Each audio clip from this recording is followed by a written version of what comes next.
Pregame.com. And welcome back. Pregame.tv. Ken Thomson, Dave Cokin, his partner, filming on Wednesday night and looking at some college football. Coke's already giving out Nevada over San Jose in the opener. This is Cal at home. Coke's against Colorado.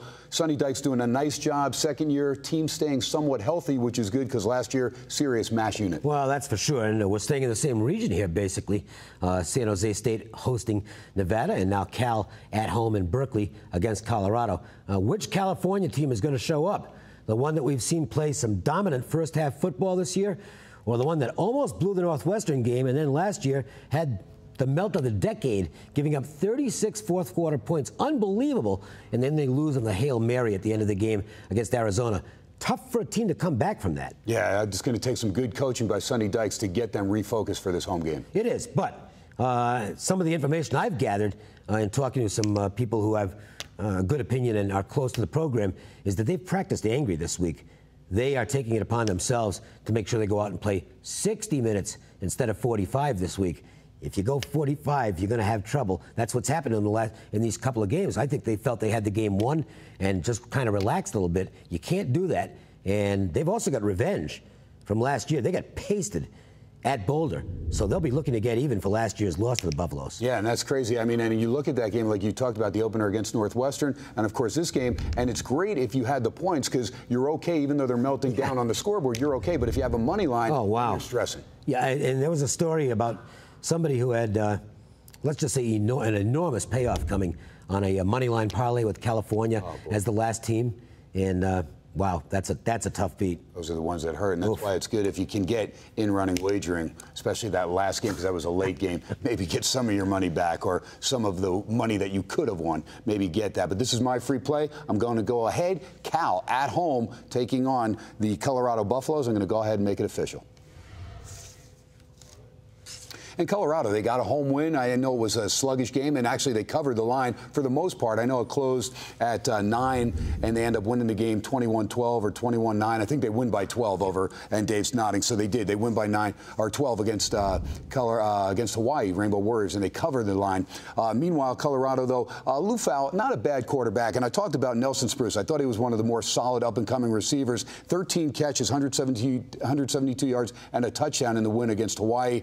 But now they're going to go to Cal, and like Dave said, it's a Cal team that's smarting a little bit, losing that big lead, and somehow losing the game on the scoreboard. Got the cover if you're here in Vegas or Nevada and taking the Bears, but again, the over is what I played, and I'll tell you what, the over was a little shaky too until that fourth quarter, which was out of control and got a lot of points there to finish it in the 90s. But Jared Goff's been solid, 65%, nearly 900 yards, 10 touchdowns, 2 interceptions, so a 5-to-1 ratio there. You'll take that all day. Lasco Muhammad, pretty good out of the backfield. And then the receivers doing what they need to do. Poe, Davis, Treggs, Harper, pretty good. Linebacking core solid, staying healthy. Last year lost 7 linebackers to injuries. Jefferson, Nickerson, and Barton all pretty solid. And you get Michael Lowe, who's going to come back to replace McClure. And Lowe was their leading tackler last year. And he got some action, but he was not a starter this year because that's how deep he was on the depth chart last year. When you look at Cal, what Dave was saying, first half, they've outscored their opponents 97-20. Second half, they've been outscored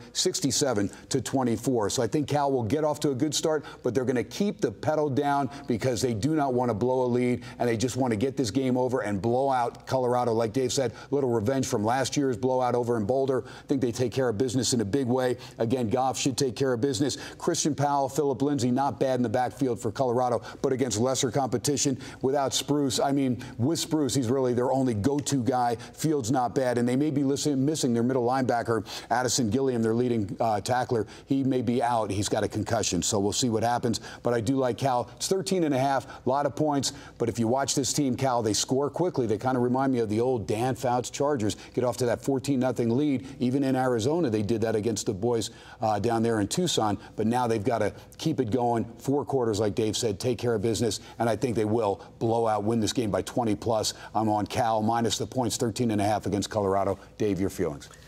Pretty much the same. I think you've got Colorado hasn't really shown much either. You know, they got overrun in the second half by I won't call them mediocre, but an average Colorado State team. They barely beat UMass, which is one of the 10 worst teams in Division I, in my opinion, or the FBS, excuse me. The Arizona State game, they were never really in that game. You know, I think they got it to within 3 late in the first half and then gave out an immediate touchdown, and that was the end of that game. And last week, they beat Hawaii by 9. 21-12. They held Hawaii to 4 field goals. If any of those field goals turn into touchdowns, they've got a real war on their hands with a lousy Hawaii team. This is the best team they've faced so far. I think you could. Well, so it was 21-12. I was going like. It was 21-12. Yeah. 21-12. And you know what? And I remember that because the old Rush album, 21-12. Well, I don't know anything about that. All right. But because I don't do anything Rush, I never rushed at anything at my age. Good stuff. I was never a Rush fan. I'm more rhythm and blues and jazz. All right. But anyway, you got to beat you got to beat Hawaii worse than that. I'd say Cal. I think Cal's on a par with Arizona State if you're going to be Arizona State without their starting quarterback, Kelly. And as it is, I'm not as sold on the Sun Devils as last year. So to me, this is a Colorado team that against the one decent team they faced, which was Arizona State, they were pretty much no match for them. I think that's the same story this week. On top of that, though, California has to be humiliated about the way they lost that game last week.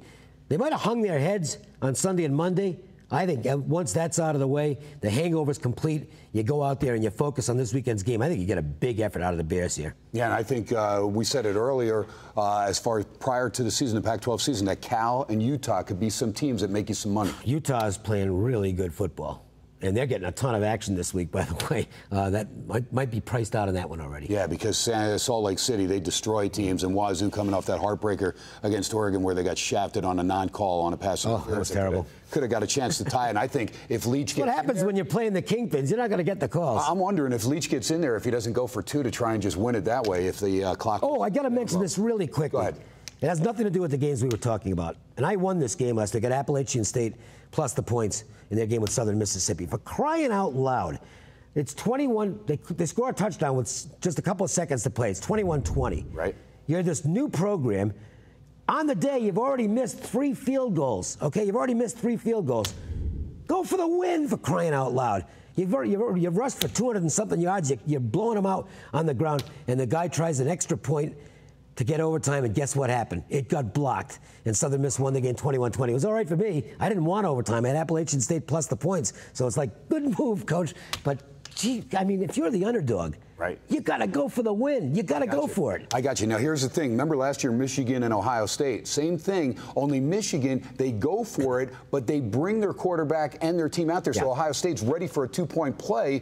I like the element of surprise. You're at home. No one's going to think you're going to go for 2, hike it back, a fake, roll out tight end, roll with them. Game over. You beat them by a point. You're never going to look for that. I've always been a fan of coaches who, the hell with this. We're going for 2. That's why I was look, Tom Osborne, we're going all the way back to 84 here, I believe it is. Okay. Osborne has a chance. All he needs to do is tie the game. There's no overtime. And if he gets a tie, they win the national championship.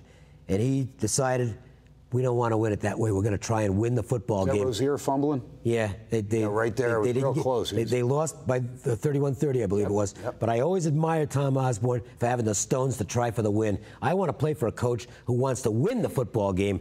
So Appalachian State coach, whoever you are, shame on you. Coach, here's the greatest. Growing up, and the old man was a big Ohio State fan, and I'm rooting for USC. First team I ever saw play when I was a kid, because they came on after the Ohio State-Michigan game at USC-UCLA. So later on in the Rose Bowl, my dad's he's sitting there in his lazy boy, and he's like, gosh, dang it. He goes, well, we got this game. We got to stop the boys, and they're up 17-10. SC comes down, and they get in the end zone, and then John McKay's over there like this. And my dad's a big Jets fan from the AFL and everything. He goes, what the hell kind of crap is this? What does he think? He's in the AFL? Who goes for 2 in this situation? I go, but Dad, they're not going to get the national title. I go, right. And then they got the 2 to Shelton Diggs, and the old man was livid. I thought I was going to end up in over there with Napoleon. Man, forget about it. Over there, exiled. But I'll never forget. You have those little rivalries with the old man. Sometimes if you're on a different side, and you were probably just on the side that won. You know, as far as money, you didn't care. Were you already?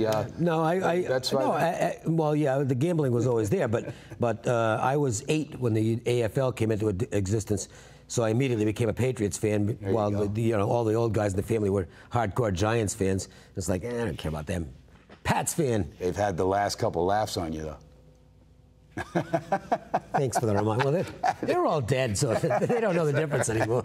All right, that's going to do an extra long video here, but a little Sorry about that. reminiscing and some good stuff here. Ken Thomson, Dave Cokin, got a couple plays in the NFL. Going to get to those when we get back. We've got the Baltimore Colts. We've got the Indianapolis Colts going against the Tennessee Titans, and then Coke's going to have a play on San Francisco and Philadelphia. We'll do all that. Pregame.tv when we come back.